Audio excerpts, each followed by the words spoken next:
Hola, hola, bienvenidos a Big Left en el nombre del Padre, del Hijo y del Espíritu Santo. Amén. Tengo acá, antes de empezar en materia, mi aviso. Ustedes escriben a este mail preventasebaleft@gmail.com. Ahí ustedes pueden acceder por el mail a la preventa de mi libro Conversión y Apostasía, que va a tener su lanzamiento a comienzos de septiembre. Y ustedes compran por 10.000 pesos en verde. Obviamente que no van a tener el libro ahora, lo van a tener más económico, pero también me van a ayudar a la impresión, a la edición del libro, Conversión y Apostasía, que es el segundo libro que estoy imprimiendo de mi autoría. ¿Ok? También quiero recomendarles el canal Pensando la Nación, que es un canal muy bueno. Él es una persona, el dueño del canal, es un hombre que tiene muy buenas reflexiones políticas, por eso se llama el canal, se llama Pensando la Nación. Se los recomiendo. Y entramos en materia porque yo pensaba hablar espontáneamente, como les gusta a muchos, pero escribe tan bien Francisco Antonio Encina. Este es el libro de Encina, o sea, toda la colección está aquí. Ahí. Todos estos libros no tienen desperdicio. Entonces, quiero mostrarles cómo en aquellos tiempos el régimen portaliano autoritario, recto, honorable, de gente intachable, pudo contener revoluciones liberales e igualitaristas muy intensas, cómo pudo vencerlas. Pero antes de eso, ¿cómo se gestaron estas revoluciones liberales? Hay que entender que, vamos a ir leyendo, hacia 1830, el medio chileno era aún demasiado impermeable para poder reaccionar a impulso de los sentimientos que movieron al pueblo francés. Y las comunicaciones eran escasas y tardías, constituían una especie de cordón sanitario. Eso del aislamiento sanitario de Chile incluía también la parte ideológica. Además, Chile acababa de salir de un largo periodo de anarquía mediante la cruenta revolución del 29, la insurrección conservadora, la batalla del Ircay, que fue tremenda.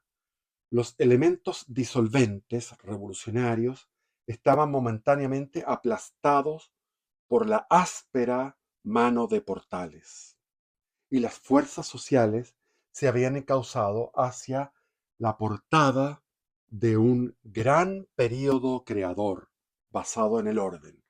Y de ahí, en ese periodo creador, surgió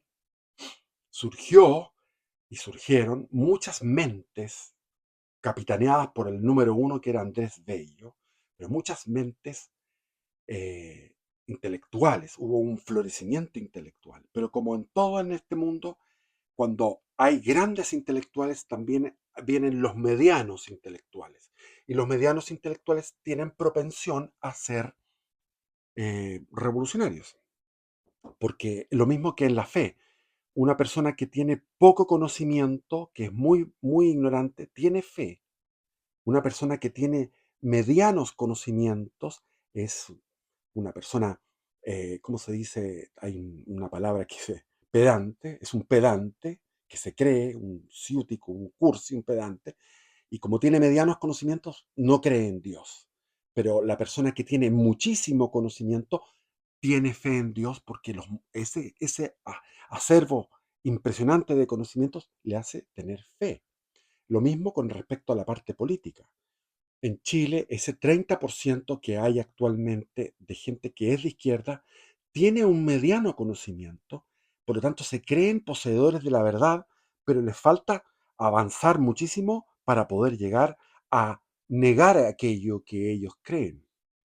Entonces, este aplazamiento de la parte intelectual, impuesto por las condiciones desfavorables al cultivo de las letras y al florecimiento de las artes que dominaron durante este periodo, que fue el periodo de No, esto comenzó antes de la independencia.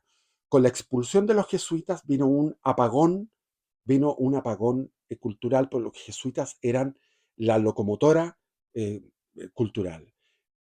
Con la expulsión de los jesuitas vino un apagón cultural, pero donde vino mayor apagón fue precisamente con 1810, porque se comenzó lo que era la guerra y empezamos 1813 guerra hasta después vinieron la anarquía.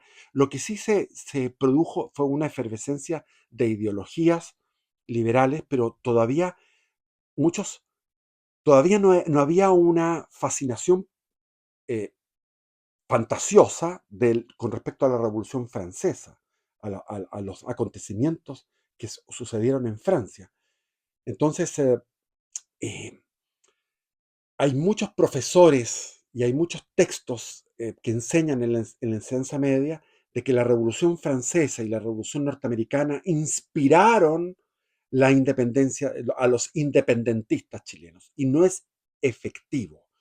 En Chile, para 1808, 1810, cuando se produjo, y en todo el resto de Hispanoamérica, cuando se produjo la revolución separatista, independentista, no fue con ideologías, ciertamente que había algún grupo de hombres que leían eso. En Chile eran los tres Antonios, que los tres Antonios los capturó el papá de Manuel Bulnes, que era un capitán de ejército, el padre de Manuel Bulnes, que se llamaba Manuel Bulnes, y los llevó a Valparaíso para desterrarlos. Y ahí se produjo la primera insurrección popular contra el gobierno de García Carrasco, en 1810, en julio de 1810, 2 meses antes del 18 de septiembre de 1810, cuando se produjo ya una junta de gobierno.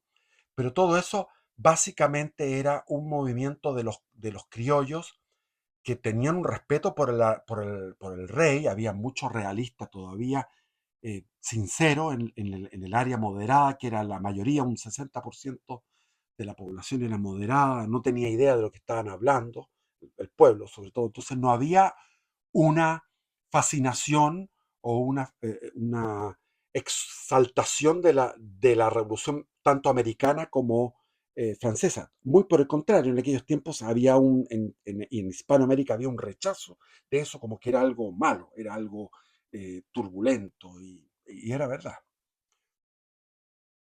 Entonces se prolongó por 30 años la noche literaria que venía del siglo XVIII y cuyas causas ya conocemos, sobre todo la expulsión de los jesuitas.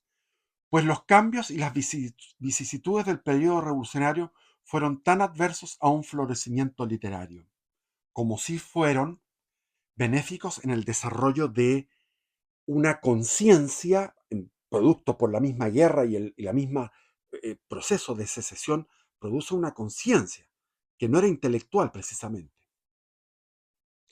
Los chilenos que fueron a Buenos Aires y a Lima y los argentinos que vinieron a Santiago por exigencias militares, por el dictador Rosas, todos los intelectuales argentinos llegaron a Chile en un gran número. Numerosos extranjeros, los ingleses, norteamericanos, franceses, que llegaron a Chile después de la independencia porque antes no podían venir y una vez que se produjo la independencia llegaron de esos tres lugares, vinieron a Santiago, eh, que se radicaron en Chile, en Valparaíso los ingleses y en el norte chico tenían minas, comenzaron a explotar las minas de cobre. La mayor abundancia de libros, llegó una abundancia de libros en distintos idiomas. Las exigencias intelectuales del gobierno era un gobierno que promovía la intelectualidad de las cámaras de senadores y diputados y de la prensa. Se exaltaba la intelectualidad. Las relaciones diplomáticas que comenzaron, el mayor contacto con la Europa que se llamaba la Europa como Francia, Inglaterra, etcétera. En suma, todas las actividades de la vida independiente espolearon el desarrollo cerebral, el desarrollo intelectual. En el medio siglo corrido entre 1790 y 1840, la sensibilidad chilena no realizó un avance, sino un salto sin precedente ni continuación en el proceso de desarrollo intelectual. Hay que comparar, por ejemplo, los virreinatos, el virreinato de Perú, el virreinato de Nueva Granada, el virreinato de La Plata y el virreinato de Nueva España, eran fuente de mucha actividad intelectual, había universidades antes de la independencia. Sin embargo, después de la independencia, aquellos virreinatos perdieron. Perú se vino abajo con la independencia, Argentina se vino abajo y para qué decir México y Nueva Granada, lo que es Colombia, Venezuela, Ecuador. Todo eso se vino abajo, o sea, perdieron con la independencia. Sin embargo, hubo un país, diría que dos, pero básicamente Chile fue el que ganó con la independencia. Si comparamos Chile de 1810, era una colonia oscura, lejana, más media tristona, media eh, pobretona, que siempre había tenido problemas con los araucanos. Al final del camino, de todos los caminos llegaban, había que cruzar la cordillera, el desierto, el mar, el océano. Y de 1810 a 1840 es el único país que logra dar un salto y la independencia benefició a Chile mucho más que lo perjudicó. Chile ganó con la independencia, a contrario de los otros países. Las enseñanzas de Mora, Joaquín Mora, que era un español que estuvo 3 años aquí, Joaquín Bey, perdón, Andrés Bello, Grajales, Blest, el famoso literato, Sacié, Gorbea, las influencias de Gay, Lossier, la fundación del Instituto Nacional y de la Universidad de Chile, la arrogancia despectiva de los inmigrantes argentinos que miraban con desprecio, pero después quedaban sorprendidos. Alberdi, famoso Alberdi, que es el ideólogo de Milei, López, Gutiérrez, Sarmiento, que fue gobernante, presidente de Argentina, Mitre, famoso también y gobernante de Argentina futuro, Gómez y otros, solo apresuraron la eclosión, la eclosión de un robusto y lozano florecimiento literario que ya estaba incubado. La eclosión rebasó los límites estrechos del terreno literario. El intelecto chileno, empujado por la vitalidad que latía en sus entrañas, desplegó sus alas y en un vigoroso vuelo emparejó y en algunos aspectos superó al plano intelectual en que se movían los más adelantados centros de la cultura de la América hispana. El florecimiento literario de 1842 solo fue un aspecto de un fenómeno intelectual mucho más profundo y trascendental. El intelecto chileno reventó los moldes tradicionales y, presa de una viva curiosidad, se desbordó en todas las direcciones del conocimiento humano. En proporciones infinitesimales se produjo el mismo despertar del Renacimiento en Europa en el siglo XIV. O sea, está comparando el Renacimiento en la Europa, en el norte de Italia, en distintos lugares de Europa, el Renacimiento en el siglo XIV, pero en Chile se produjo un Renacimiento en esa década del 40. El intelecto chileno se descubrió a sí mismo y se abrió a un mundo. Limitándose al aspecto que interesa en este instante, la gente ilustrada y especialmente la juventud intelectual empezó a seguir con vivo interés el desarrollo de las ideas y de los sentimientos que agitaban la política francesa hacia 1841 y 1847. Bello, Montt y todos los hombres cultos y progresistas del bando imperante se habían esforzado en impulsar la cultura científica y literaria. Montt era progresista, quería el orden, pero era progresista, en aquellos tiempos, en lo que significaba progresismo en aquellos tiempos. La producción encuadrada, esta producción intelectual estaba encuadrada en la cordura y en el respeto al régimen de gobierno y a las fuerzas espirituales que éste encarnaba. Más pronto, parte de la juventud salió del redil. Eusebio Lillo y Francisco Bilbao pronunciaron sobre la tumba de José Miguel Infante, el 10 de abril de 1844, discursos de fuego contra la omnipotencia eclesiástica y el fanatismo religioso. Hemos visto el escándalo que provocó la aparición de Sociabilidad Chilena, que es un libro de Bilbao, con el cual castigaron a Bilbao, lo vamos a ver. Un año más tarde, la prensa entera del país, sin distinción de gobiernistas u opositores, abría sus fuegos contra el espíritu ultramontano, el espíritu conservador católico, y las tendencias dominantes e invasoras de la revista católica. O sea, estaban en contra del catolicismo, 100%. El recuerdo de la anarquía y el terror de caer nuevamente en ella se había adormecido en muchas cabezas maduras. Y ya estaban viejos. Lo que nos pasó a nosotros. Nosotros vivimos la unidad popular, el régimen de Pinochet, etcétera, y no pensábamos que iba a volver los años 80 de los estallidos sociales, 17 estallidos sociales. Y nosotros nos dedicamos a trabajar y sin embargo nos relajamos. ¿Y qué pasó? Pero no contaban con los jóvenes, lo que pasó con nosotros. Los jóvenes que no habían sufrido esas consecuencias, no habían sufrido esos dolores de lo que fue la crisis del 82, lo que fueron las protestas del año 80, todo eso no lo habían sufrido, no habían sufrido la unidad popular. Entonces los jóvenes podían, sin que los viejos le advirtieran del peligro que había, los viejos se relajaron en el orden que había, en la estabilidad que había, lo mismo que nos pasó a nosotros en la década del 90 y del 2000, nos relajamos. Y basta el esbozo que acabamos de hacer del ambiente chileno hacia 1848 para explicarse la enorme sensación que causaron Los Girondinos, una obra literaria, política literaria, de Lamartine, publicados a principios de 1847 y que fue una dinamita en Europa. Hay que entender que en 1848 Europa entera se incendió en revoluciones, en el imperio austríaco, en toda la Alemania que estaba llena de distintos reinos y principados y todavía no era la Alemania unificada. En todos los lugares, en Italia, en Francia, ¿para qué decir? Francia fue la segunda revolución francesa en 1848. En España también. En Europa y especialmente en Francia, la obra había sido el máximo éxito de librería conocido hasta entonces. Había tenido una venta brutal. Mientras los críticos fruncían el ceño, las prensas no daban abasto a la demanda. Las imprentas imprimían, los críticos decían esto no vale.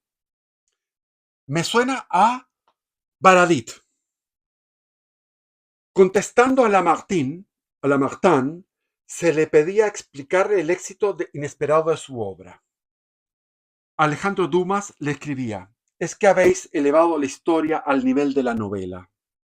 La erudición y la historia repudiaron a porfía la obra escrita por un poeta que ignoraba casi completamente el tema sobre el cual escribió. Era un ignorante el pobre Lamartine, que tras, tras trastrueca, trastrueca fechas, confunde los sucesos, suple con la fantasía lo que ignora. Me suena a Baradit. Y que carece de discernimiento crítico. Esto siempre antes de una revolución hay algún escritor que enciende con su pluma la locura. Nunca he conocido un escritor que respetara menos la verdad, dijo Tocqueville, que era un intelectual de prestigio. Tocqueville. Dice Tocqueville, era música, poesía, drama, novela política, cualquier cosa, menos historia. A pesar de su florido estilo corintio, ¿se acuerdan los capiteles? El capitel escarlata, el capitel dórico, el capitel jónico, el capitel corintio tiene abigarramiento, es abigarrado, es barroco. En su florido estilo corintio y de su poderosa caracterización de los actores del drama revolucionario, hoy el artista nos deja frío y la sustitución de la realidad por la fantasía nos desagrada. Hoy nos desagrada eso. Mientras todavía leemos con avidez las páginas de Port Royal de Saint-Beuve. Es decir, actualmente ya en el siglo XXI, recién en el siglo XXI, se está revisando la Revolución Francesa con los problemas, con todo lo que fue el genocidio, el Lavandé, etcétera, etcétera, y se ve lo negativo que fue la Revolución Francesa. Pero en aquellos tiempos era una gloria, era la gloria, porque se ocultaban los hechos, se buscaban hechos positivos. En la ancianidad, el propio Lamartine se arrepintió de la fantasía histórica a la cual debió su fortuna, se hizo millonario, y su gloria fugaz. Pero los girondinos eran hijos del ambiente francés de la década del 40, que la fina sensibilidad del poeta captó y vació en un poema histórico. Europa sintió con su lectura el estremecimiento que precede a los huracanes.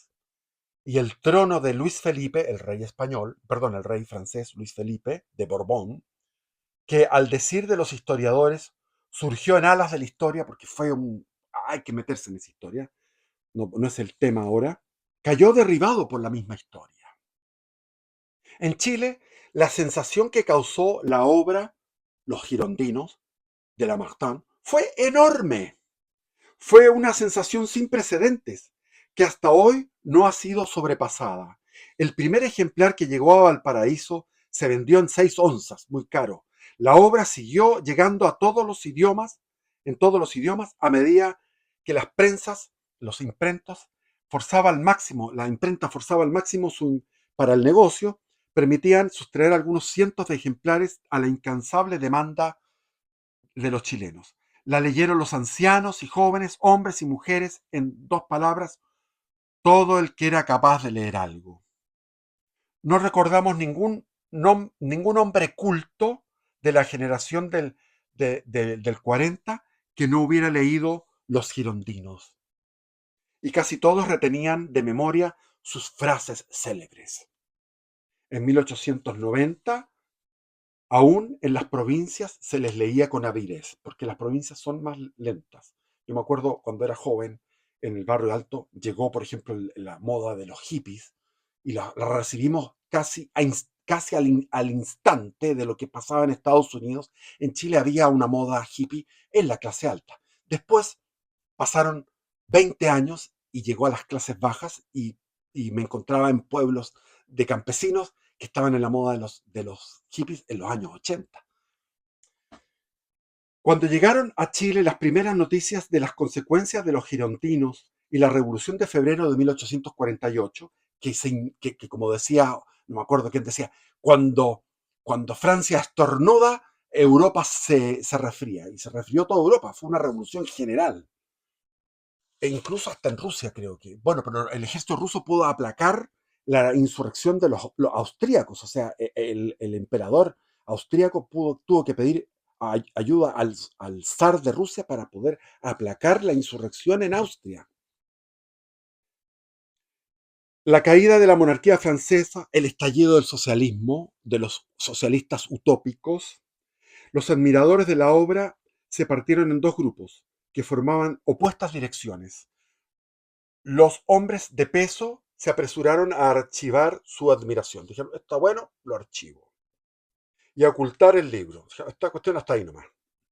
Para que no lo leyeran sus hijos. Lo guardaban en la biblioteca para que no lo leyeran sus hijos.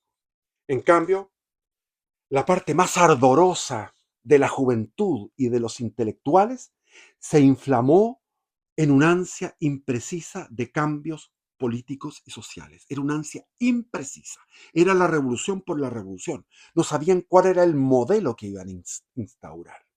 Lo que sí tenían claro que era la crítica al sistema que existía. Sus cerebros vírgenes se poblaron de románticos ensueños de felicidad social. Mire qué linda esta frase. Sus cerebros vírgenes se poblaron de románticos ensueños de felicidad social, cuya misma inconsistencia los ponía a cubierto de la piedra de toque de la realidad. La admiración por la Francia de 1789, por la Revolución Francesa, la admiración de derribar al gobierno en una asonada igual a la de París, la revolución, una revolución cuya finalidad a nadie preocupaba y que tampoco se sabía cómo ni cuándo se haría. Lo mismo que pasó en Chile con el octubrismo. No sabían qué iban a hacer ni cómo se haría. Pasó a ocupar el primer plano de las conversaciones en el Club de la Reforma, de los pipiolos, de los viejos pipiolos y de la patagua, y en los conciliábulos políticos. Esa palabra está muy buena, como del concilio. Los conciliábulos políticos. La reacción moderada, filopolita y aristocrática contra el régimen portaliano quedó aplastada por los nuevos sentimientos. Esa reacción moderada, los moderados quedan aplastados por el fervor de los jóvenes. El entusiasmo revolucionario, casi incorpóreo en los primeros días, pronto se convirtió en propósito definido, en la imitación efectiva de la Revolución Francesa. Imitación. Cuando más adelante en la sociedad de la igualdad se convirtió en el hogar de la oposición y en el foco de la revuelta, cada revolucionario tomó el nombre del personaje que más admiraba y que mejor calzaba con su edad, su carácter y sus tendencias. Así, José Victorino Lastarria era Brissot, Francisco Bilbao era Berninat, Manuel Recabarren era Barbaroux, Rafael Vidal era Fondrere, Juan Bello Ducot, Domingo Santamaría Louret, Marcial González Petion, Miguel Luis y Gregorio Víctor Amunátegui eran los famosos hermanos Amunátegui, que hay un libro, tengo aquí, lo tengo, se los voy a mostrar, no tengo tiempo para mostrar, tengo libros de la época, de esa época, de Amunátegui, de historia de Chile. Eran Teodoro y Carlos Lamet, el presbítero Izaguirre Sieyès, el señor Taforó Grégoire, el juez Pedro Ugarte Danton, Manuel Bilbao Saint-Just, Eusebio Lillo Rouget de la isla, y otros. Y pasando a los hechos, desde la prensa y la tribuna de la sociedad empezaron a propagar sus ensueños y su impulso revolucionario entre obreros y soldados, que los absorbieron con la intensa deformación que exigían sus cerebros semi-primitivos. Los cerebros de los obreros y los soldados eran cerebros semi-primitivos. Y absorbieron esto, no con la rigurosidad ideológica. Aún en los cerebros maduros, la perturbación llegó a extremos casi inverosímiles. La revuelta se convirtió en acto lícito y su represión un atentado contra los derechos humanos del ciudadano, reprochando a Bulnes y a Montt su empeño por mantener la revolución en arresto preventivo y en sofocarla después de estallar, escribía Lastarria en 1861, la estúpida doctrina de evitar las revoluciones con la resistencia y el despotismo ya no tenía sino uno que otro desorientado partidario. Yo siempre discutía con mi amigo Cristian Barken porque él adora a José Victorino Lastarria y yo lo detesto. Victorino Lastarria era un liberal totalmente que lo único que quería era suprimir la autoridad y no daba títulos de legitimidad a lo que era la Patagonia Oriental, que teníamos títulos, él los negaba por, un, por una cerrazón geográfica de la cordillera al mar, sin entender que había un Chile trasandino. La Revolución Francesa de 1848, dijo Vicuña Maquena después, tuvo en Chile un eco poderoso. Quizás sí, pero única vez el genial historiador, Vicuña Maquena, habló parcamente, etcétera. Voy a irme, no quiero seguir leyendo porque se me está yendo el tiempo.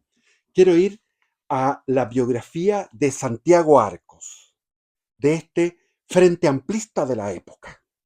Santiago Arcos y la formación del foco revolucionario. La inteligencia del complejo y cambiante suceder político de 1849 a 1851, donde se produjo después una guerra civil y hubo 4.000 bajas entre muertos y heridos después de Loncomilla y después de otros 2 o 3 combates anteriores.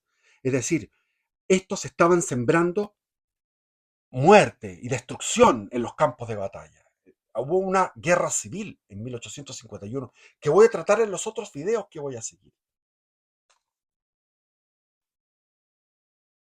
Además de la decadencia del prestigio de Bulnes, del bosquejo del momento que atravesaba nuestra evolución intelectual y de la influencia de este libro Los girondinos de Lamartine, de la caída de Luis Felipe y del advenimiento de la República en Francia, para su inteligencia exige otro dato: la personalidad de Santiago Arcos y su verdadero papel en la génesis del foco revolucionario que se concretó más tarde en la sociedad de la igualdad.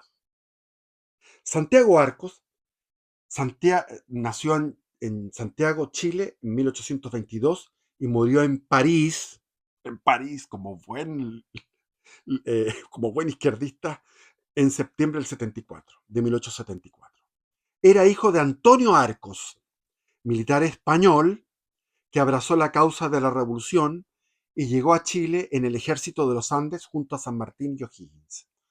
Se recordará que, dándolo todo por perdido, huyó del campo de batalla de Cancha Rayada, cuando vino la segunda expedición de Osorio en el año 1800, finales del 17 y comienzos del 18, que terminó con la derrota en Maipú en el 5 de abril de 1818. Había ocurrido en marzo la debacle, la dispersión del ejército en Cancha Rayada, y muchos huyeron, mientras O'Higgins y San Martín, O'Higgins herido con su heroísmo, y San Martín y otros más, largos de contar, todos los cantidad de héroes, entre ellos Gregorio de las Heras, lograron reunir de nuevo al ejército, levantando la moral y derrotando finalmente a los realistas. En cambio, él, el famoso Antonio Arcos, el papá de Santiago Arcos, huyó y se fue a refugiar en un buque surto en Valparaíso, en un buque extranjero.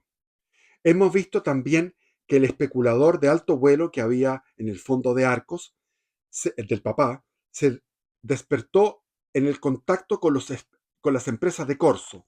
¿Y qué es lo que hizo? Que O'Higgins todavía no estaba la escuadra, no había una escuadra chilena, estaba creándose, y O'Higgins firmaba patentes de Corso para que en pequeños barcos fueran a capturar barcos mercantes y tenían con eso un premio, un botín. Y este hombre dijo: está bueno eso, y se hizo pirata. Como pirata capturó a varios barcos mercantes, incluso llegó hasta las costas de Colombia. En las costas de Colombia capturó barcos mercantes, y todo lo que capturaba era parte en un porcentaje era de su botín junto con su tripulación. Entonces, eh, y de la orgía que, dice aquí, de la orgía que se desarrolló al abrigo de la inconsciencia de O'Higgins en materia de finanzas, y favorecido por la suerte en el corso como corsario y las influencias de doña Rosa O'Higgins y de Rodríguez Aldea, el ministro de Finanzas de O'Higgins, él se hizo rico, reunió una fortuna. Dejó Chile en 1823 para radicarse en Río de Janeiro, donde aumentó su fortuna en Río de Janeiro, lo mismo que en Chile, sin pararse en los medios. Él era un tiburón financiero, muy típico de un gallo de izquierda, que dice: mi corazón está a la izquierda y mi bolsillo a la derecha. Se trasladó enseguida a París, donde se estableció como banquero. Actualmente vive en París con el lujo y la ostentación de un príncipe, pero conservando en el fondo la avidez y la sórdida mezquindad de un judío avaro, decía en 1828 el general Miller, que trabajaba a- luchó junto al ejército chileno, al ejército de la Expedición Libertadora al Perú. Asustado con la Revolución de Julio, se vino a Chile con sus 4 hijos, habidos en el matrimonio con la dama chilena Isabel Arlegui, sobrina del obispo Rodríguez Zorrilla, que el obispo se pasaba para los realistas, se pasaba para los patriotas, después era pipiolo, después era conservador, ese arzobispo, el obispo Rodríguez Zorrilla, era para donde calentaba el sol. En su oportunidad hablaremos de su proyecto de banco privilegiado. Él hizo un banco especial para los privilegiados. Después, entonces, ese es el papá.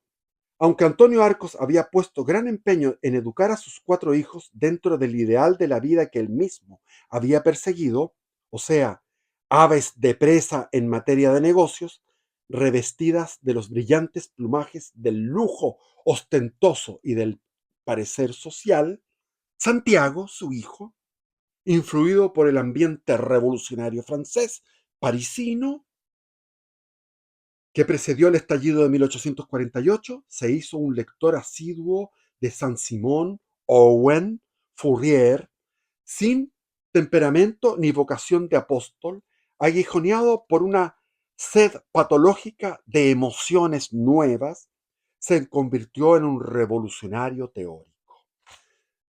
Eso me suena. Todos los hijitos de papá, incluyéndome, porque yo también fui un hijito de papá revolucionario, todos los hijitos de papá son del Frente Amplio, pues hombre, del Frente Amplio. No vivieron la carestía de la escasez en la Unidad Popular, no vivieron todo lo que significó levantar el país después del golpe militar del 73, levantar un país y colocarlo en un buen lugar, eso no lo vivieron. El espectáculo del desquiciamiento estrepitoso del orden social existente. Eso lo vio.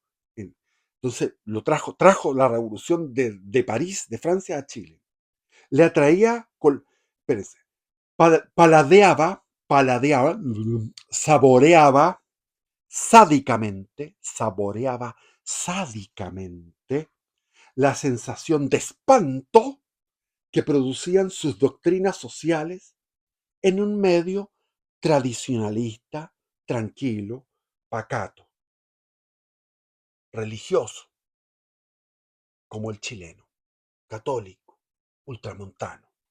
Entonces él hablaba y se deleitaba viendo las caras de espanto. Gustaba hacer el papel de redentor de las injusticias sociales. Sin amor al pueblo, sin amor al pueblo. Y repugnándole la miseria. Pero este bosquejo psicológico de Arcos no podía representarse a los jóvenes liberales de 1850, que atravesaban un estado delirante, todos cuicos, todos hijos de la aristocracia o de las clases medias acomodadas, ni a los sencillos cerebros de los pocos hombres maduros que lo siguieron.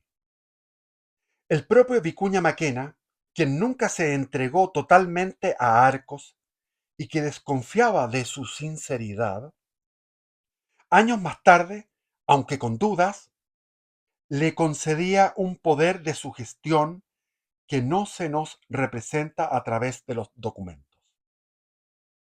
Así escribe Vicuña Maquena recordando aquellos tiempos. En esa época tenía 18 años Vicuña Maquena.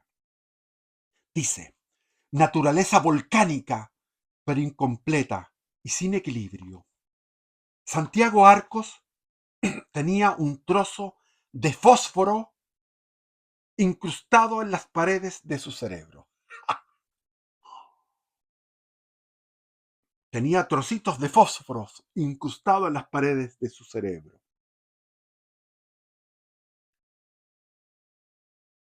Lo que constituía un constante peligro para las sociedades en que vivía, porque tan pronto su espíritu podía dilatarse en abundante, no quiero leer, porque en aquellos tiempos del siglo XIX, los escritores eran muy enrevesados. Cuando me toca leer, citar textos de distintos escritores del siglo XIX, empezando por los de la independencia y terminando con los de la revolución de la guerra civil del 91, todo el rato es una cosa florida y me carga, nada que ver. No quieren hablar en forma sencilla. Como le era dable engendrar sordamente una catástrofe, cual la que hoy nos cumple recordar, y fue en gran manera su obra como primera iniciativa. Más exacto sería decir que fue un desconformado cerebral en el ambiente precursor del 48 francés, que movilizó y cuya influencia, ayudada por el medio chileno de ese momento, se deslizó cuesta abajo en los cerebros inflamables de una juventud romántica. Estamos en pleno romanticismo, pleno, absoluto romanticismo. Elegante, distinguido, alegre y espiritual. En el sentido de que ahora se ocupa la palabra espiritual.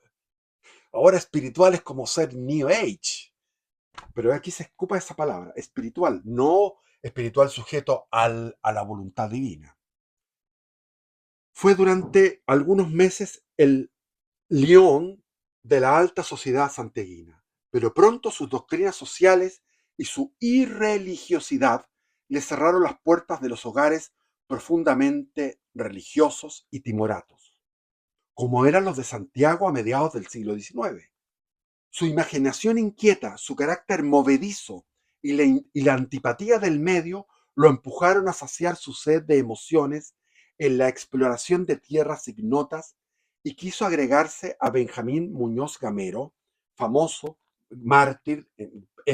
Muñoz Gamero fue un mártir de la Revolución del 51, murió en Punta Arenas cuando Cambiaso, un joven del ejército, se rebeló y el administrador de Punta Arenas, que era una cárcel Punta Arenas, y la población era pura población carcelaria, murió Muñoz Gamero, pero él quería explorar Muñoz Gamero, entonces él se quiso incorporar a la expedición en el reconocimiento de las cordilleras de Valdivia, que no habían sido, todo lo que es el lago Maihue, todo lo que es la cordillera del Maihue no había sido explorada. En 1849, más el padre, no, que no había logrado contener a su hijo, no había logrado eh, serenarlo, porque el hijo era un loquito, de sus tendencias revolucionarias y disolventes, pero que tampoco presentía la influencia que iban a tomar sobre la juventud santiaguina, se lo impidió. Cerrada esta válvula de escape de su inquietud, es decir, el padre le dijo: no te vayas con Muñoz Gamero a esos lugares inhóspitos, llenos de bosque nativo y milenario, de volcanes y de lagos, y de ríos arteriales muy difíciles de cruzar.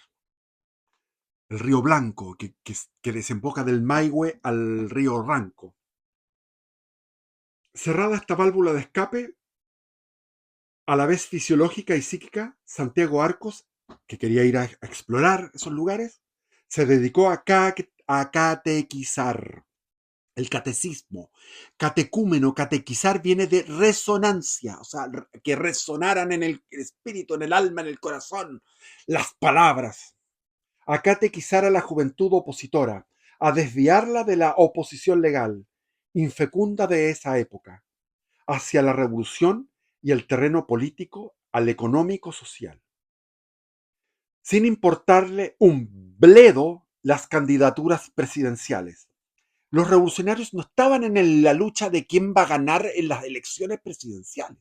No estaban en ese problema. Ellos iban a por la revolución. Igual que los revolucionarios actuales. No les interesa el devenir político, sino que les interesa el estallido revolucionario. Así, por ejemplo, el famoso líder de la CAM dibujaba y decía ¿cómo se llama? Yaitul decía que Boric es o todos los del gobierno son unos hippies, unos izquierdistas hippies para ellos. Porque ellos van por un objetivo claro, la toma del territorio de la Araucanía. Sin importarle un bledo las candidaturas presidenciales, despreciando aún más a los pipiolos, que eran los antiguos revolucionarios liberales de la década del 20, cuando fue la anarquía, cuando fueron los ensayos liberales, porque los consideraba como centro-izquierda, digamos. Se hizo opositor y contertulio del Club de la Reforma, que fue el primer club, el Club de la Reforma, buscando las facilidades que brindaban a sus propósitos, pronto logró atraerse a numerosos jóvenes en el Club de la Reforma, entre los cuales descollaban Eusebio Lillo, Manuel Recabarren, Benjamín Vicuña Maquena, entre otros muchos. Por ejemplo, había incluso algunos que fueron presidentes de Chile después. Presidentes de Chile del régimen portaliano. Entre los hombres maduros encontró los ardientes cooperadores a don Manuel Guerrero y el músico José Sapiola, entre otros que no vamos a nombrar. Más tarde, en la carta que escribió a Francisco Bilbao en 1852, Arcos concretó su programa. ¿Cuál era el programa de Santiago Arcos? Quitar su tierra a los ricos para distribuirla entre los pobres. Quitar sus aperos de labranza a los ricos para distribuirlos entre los pobres. Pero se da un gran traspié histórico cuando se supone que con este programa Arcos ganó para la revolución a sus cooperadores en 1850. Astuto, falso, sin ningún sentido moral, como su padre, hablaba a cada uno su lenguaje. Más aún, la sinceridad misma del programa de 1852 está desmentida por su pasado y por su actuación futura. En 1850 su móvil era destruir y derribar lo existente, por el placer de hacerlo. En 1850 su móvil era destruir y derribar lo existente por el placer de hacerlo. Hijo de un millonario. Frente amplista el hombre. Vamos a por el segundo personaje. Regreso de Francisco Bilbao y la fundación de la Sociedad de la Igualdad. Sin la venida a Chile de Arcos, difícilmente nuestra historia registraría el motín del 20 de abril y la revolución de 1851. Pero es también dudoso que su influencia, unida al momento político, hubiera determinado estos acontecimientos sin un factor sobreviniente: el regreso de Francisco Bilbao. El otro, Francisco Bilbao. Hemos visto que después de la condena de que fue objeto su libro, comillas, Sociabilidad chilena, cierre de comillas, Bilbao se dirigió a Europa en octubre de 1844. Instalado en una modesta casa de estudiante, asistió a los cursos de astronomía de Arago y de química de Dumas, amén de los de economía política, matemática e inglés de otros más. Otros, no voy a enumerar los intelectuales franceses. Pronto, sin embargo, su curiosidad intelectual se polarizó en los cursos de Michelet y Quinet. Hacían en el Colegio de France, l'École de France. Yo fui a l'École de France cuando viví en París, como era revolucionario, fui a París. En 1981 fui a París y estuve hasta 1982 en París. Y ahí me encontré con todos los revolucionarios chilenos exiliados. Había 5.000 exiliados chilenos en París. Y la fiesta del 18 de septiembre se hacía en un recinto inmenso que lo financiaba la municipalidad de París, y ahí tocaba El Corazón Rebelde, un grupo de rock, y todos los que estaban ahí estaban los revolucionarios de la escuela, de, la, de ese colegio que se llama l'Alliance Française, que está en Vitacura. Ahí estaba Christian Barken, Moshe Mahler, Claudio Betzalel, Mauricio Tolosa, Rocío Muñoz, etc. O sea, esta es una historia antigua y presente hasta la década del 80, 1980, en plena dictadura militar. Entonces él tenía ya, l'École de France. Yo iba a l'École de France y ahí escuchaba a el fundador del estructuralismo, Lévi-Strauss, el, el fundador de la teoría de los partidos políticos, Maurice Duverger, entretenido. Ya. Pero su supremo anhelo era conocer a Lamennais. Logró que lo recibiera y a la segunda visita el célebre abate lo abrazó diciéndole: «Yo lo considero a usted mi hijo». «Y yo a usted mi padre», le replicó Francisco Bilbao. También le recibió Michelet y lo recomendó a su homónimo de Berlín, al alemán.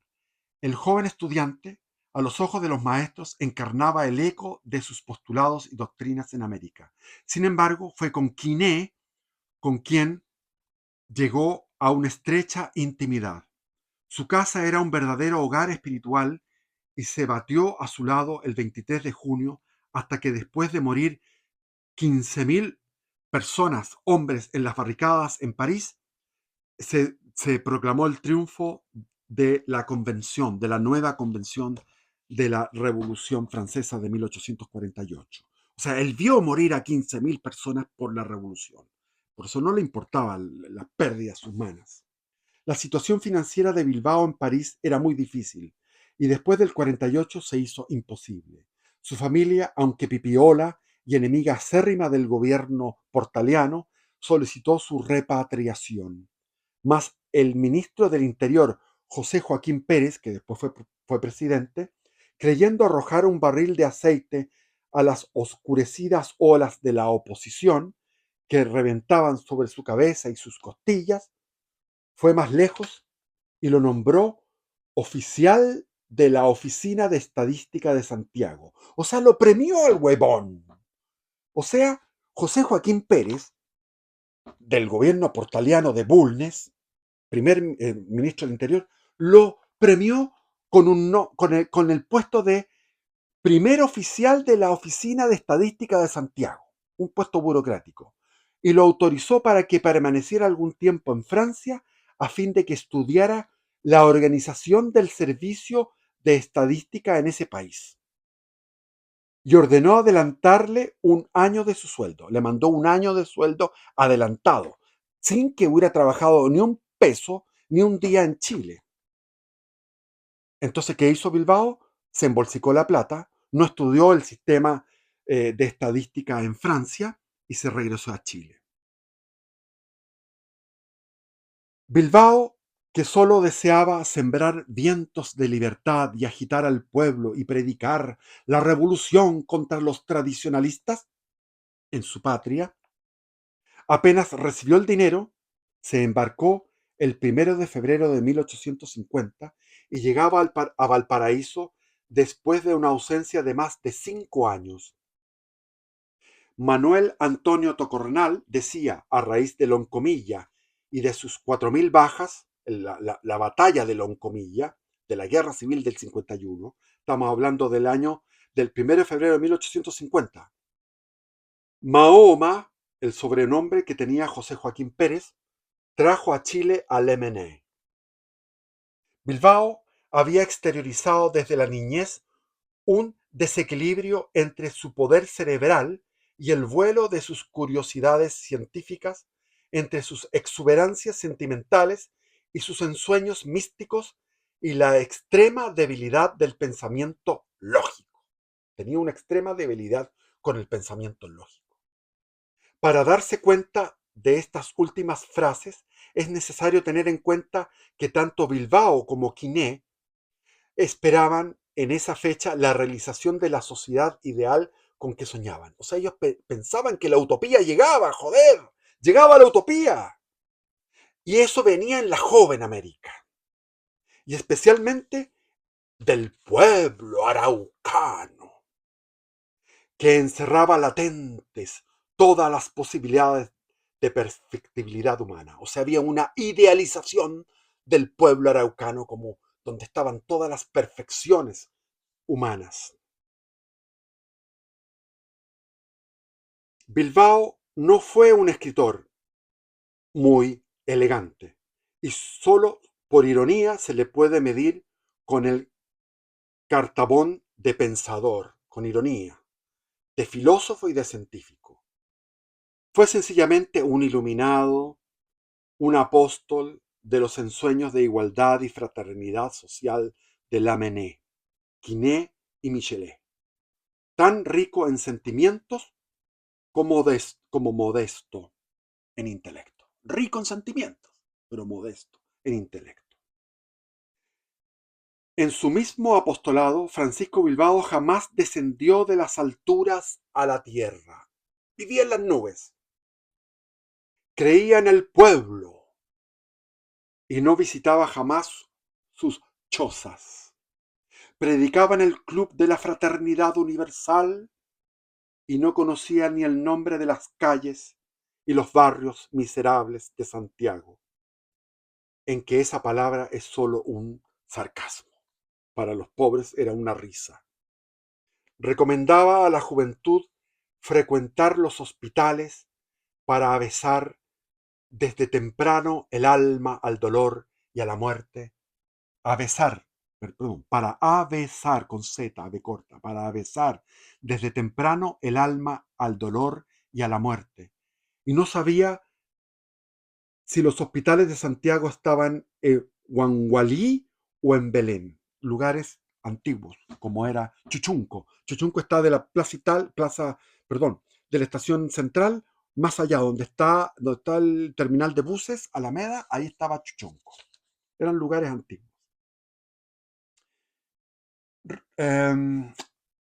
Naturaleza elevada, vivía en los espacios y combatir sus alas, que eran su elocuencia, con flotar en la luz de su idealismo, que era su inspiración, creía que llenaba cumplidamente la misión de caudillo de un pueblo que fue siempre para su naturaleza, tierra ignota, y en 1844 como en 1850, o más bien playa de náufragos en todas las épocas.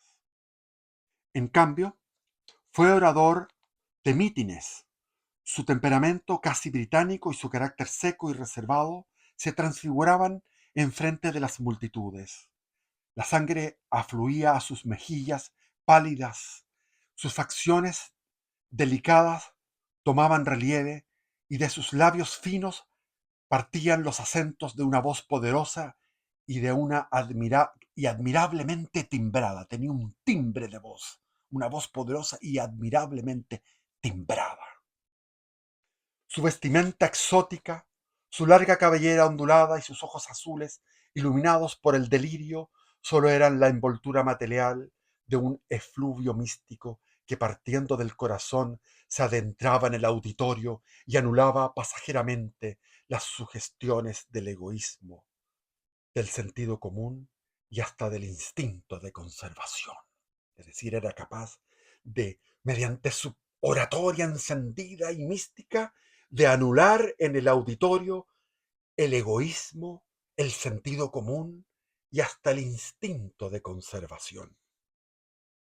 Arcos y Bilbao se conocían desde París, y su entendimiento en el terreno social estaba producido de antemano.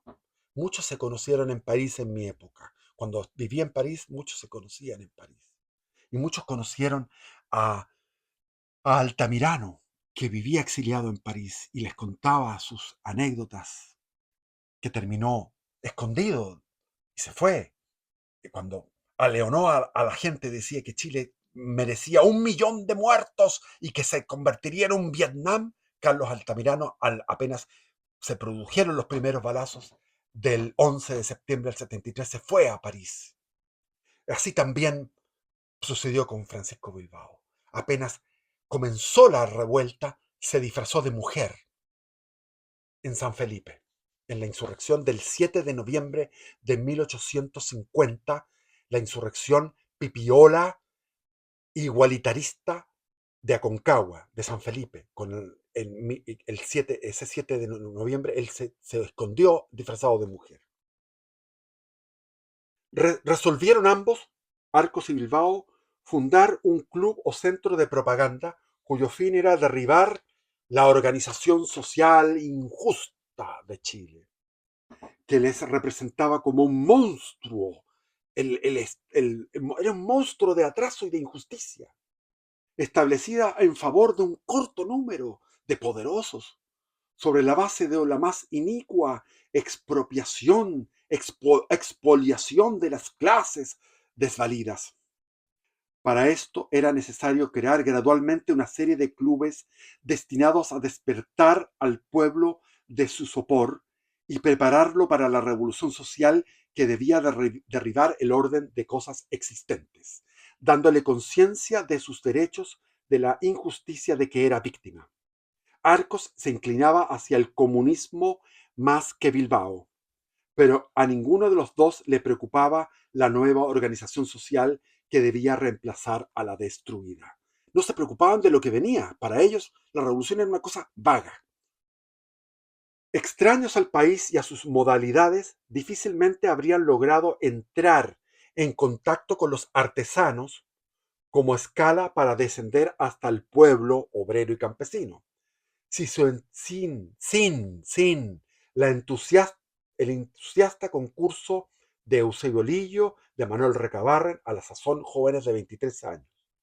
Por su intermedio y por otros jóvenes intelectuales, lograron atraerse a José Sapiola, profesor de música de origen modesto, y a Ambrosio Larraechea, sombrerero, hacía sombreros, Rudecindo Rojas y Cecilio Cerda, sastres, y Manuel Lucares, zapatero. Esos eran los que agarraron esta idea y después continuaron en la tradición de los artesanos con las ideas anarquistas durante todo el siglo XIX y principios del siglo XX. Dentro del pensamiento de sus fundadores, la institución debía ser apolítica, es decir, no con la política de la aristocracia. A ninguno de los dos le importaba un ardite los bandos políticos. Su fe fue la gravitación espontánea. Bueno, tengo que saltarme. A fines de marzo quedó constituido el primer grupo y en ese mismo acto se acordó, por indicación de Bilbao, darle a la fundación el nombre simbólico de Sociedad de la Igualdad. Bueno, el nombre lo dice todo. Sociedad de la Igualdad. 1850, marzo. Como en la masonería, el postulante debía de hacer una profesión de fe antes de ser admitido en la sociedad. La fórmula de admisión fue objeto de acaloradas discusiones, pero al fin se adoptó la de Bilbao, amasada en los postulados de Lamennais, Quinet y Michelet. Así era el juramento de fidelidad. Número 1. ¿Reconocéis la soberanía de la razón como autoridad de autoridades? Sí, reconozco. ¿Reconocéis la soberanía del pueblo como base de toda política? Sí, reconozco. Tercero, ¿reconocéis el amor y fraternidad universal como vida moral? Sí, reconocemos. Se acordó la publicación de un periódico que se llamaba El Amigo del Pueblo, cuyo redactor fue Lillo, Baldomero Lillo, el que hizo la letra de la canción nacional, que apareció el 1 de abril. Queremos, decía el periódico, que el pueblo se rehabilite de 20 años de atraso y de tinieblas. Esos 20 años de atraso y de tiniebla fueron los 20 años más gloriosos de Chile, de la historia de Chile. La década del 30 a la década del 40, es decir, los 20 años de las presidencias de Joaquín Prieto y de Manuel Bulnes. Gloriosos. Y derivando hacia la política, añadía, abre comillas, queremos que don Manuel Montt, fatal a las libertades públicas, que era un liberticida, ¿ah?, se anule para siempre. Querían eliminar a este Manuel Montt, que era, acuérdense cuando vino el octubrismo que decían que Piñera era un dictador. Piñera era dictador, imagínense la ridiculez. Manuel Montt, que era progresista, era del bando nacional, que tengo que explicarlo en otro video, cómo estaba estructurada los bandos, los distintos bandos políticos en esa época.